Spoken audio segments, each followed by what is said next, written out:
Hi, I'm Jenny. You know me, I read Percy Jackson and The Last Olympian. And this is Percy with a Sword. And this is Rick Wrighton, its writer. And today we read about Percy Jackson's Kronos' final end.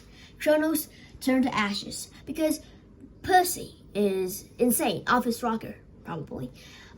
Gave Luke the sword because Annabeth's love touched Luke and Luke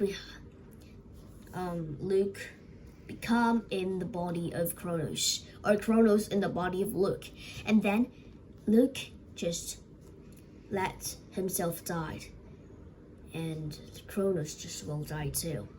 And now all the gods came, and then Luke needs a shroud because he died a few minutes ago. As we read, it's very sad because Luke has died as a hero. He killed Kronos. So, if you want to read on the story, listen to me, okay? This sad story with a sauce or love is very sad, right? So, if you want to read on the story, listen to me, okay? He gasped again. Luke's voice. He's changing. Help! He's almost ready. He won't need my body anymore. Please!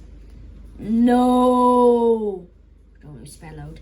He looked around for his sword, but it was in the hearth, glowing among the coals. He stumbled towards it. I tried to stop him, but he pushed me out of the way with such force. I landed next to Annabeth and crackled my head on the base of Athena's throne. The knife, Percy, Annabeth murmured. Her breath was shallow. Hero, kiss blade. When my vision came back into focus, I saw Kronos grasping his sword. Then he bellowed in pain and dropped it. His hand was smoking and seared. The hearth fire had grown red hot. Like the scythe wasn't compatible with it. I saw an image of Hestia flickered in the ashes, frowning at Kronos with disapproval. Luke turned and clasped, clenching his ruined hands. Please, Percy! I struggled to my feet. I moved towards him with the knife. I should kill him. That was a plan. Luke seemed to know what I was thinking. He moistened his lips. You can't do it yourself. He'll break my control. He'll defend himself. Only my head. I know where. I can keep him controlled. He was definitely glowing now. His skin started to smoke. I raised his knife to strike. Then I looked at Annabeth, at Grover crawling her in his arms, trying to shield her. And I finally understood what she's been trying to tell me.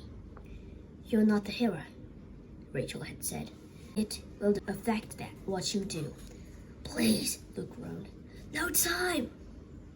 If Kronos evolved into his true form, there would be no stopping him.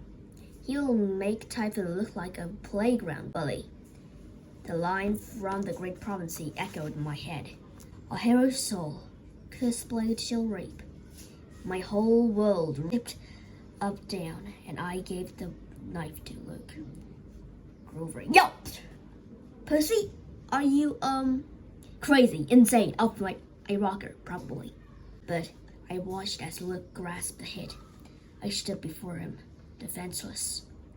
He unlatched the side of the straps of his armor, exploding a small bit of his skin just under his left arm, a place that would be very hard to hit. With difficulty, he stabbed himself. It wasn't a deep cut, but Luke growled. His eyes glowed with lava. The throne room shook, throwing me off my feet. An aura of energy surrounded Luke, growing brighter and brighter. I shut my eyes and felt a force like a nuclear explosion blistered my skin and crackled my lips. It was silent for a long time. When I opened my eyes, I saw Luke sprawled at the hearth. On the floor around him was a blackened circle of ash. Kronos' scythe had liquidated into molten metal and was trickling into the coal of the hearth, which now glowing like a blacksmith's furnace. Luke's left side was bloody. His eyes were open, blue eyes, the way they used to be. His breath was a deep rattle. "Good blade," he croaked.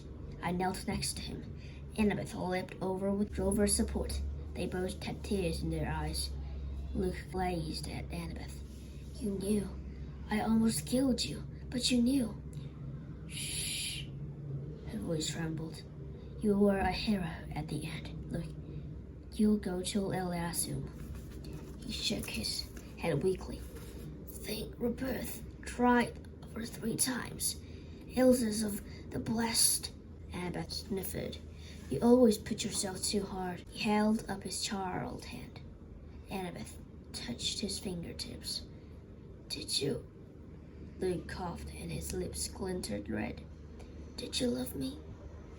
Annabeth wiped a tear away. "That was a time I thought, she looked at me like she was drinking in the fact I was still here, and I realized I was doing the same thing. The world was collapsing, and the only thing that really mattered to me was that she was alive. You were like a brother to me, Luke," she said softly, "but I didn't love you." He nodded, as if he expected. He winced in pain. "We can get ambrosia," Rover said. "We can." "Rover," Luke gulped, "you are the bravest satyr I ever knew, but no, there's no healing." Another coughed. He gripped my sleeve, and I could feel the heat of his skin like a fire. "Ethan, me, all the unclaimed. Don't let it happen again." Her eyes were angry, but pleading too. "I won't," I said. "I promised." Luke nodded, and his hand went slack. The gods arrived a few minutes after in their full auroral glare, thundering into the throne room and expecting a battle. What they found were Annabeth, Rover, and me standing over the body of a broken half-blood in the dim, warm light of the hearth.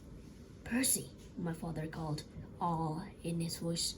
What is this?" I turned and faced the Olympians. "We need a shroud," I announced, my voice crackling. "A shroud for the son of Hermes."